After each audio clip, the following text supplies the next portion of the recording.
The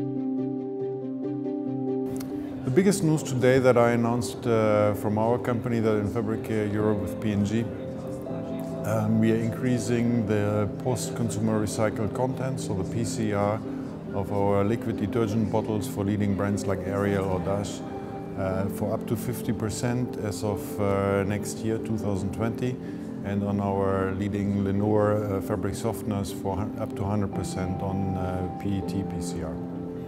It's a huge, important step on our mission to really provide better solutions for the planet for our consumers.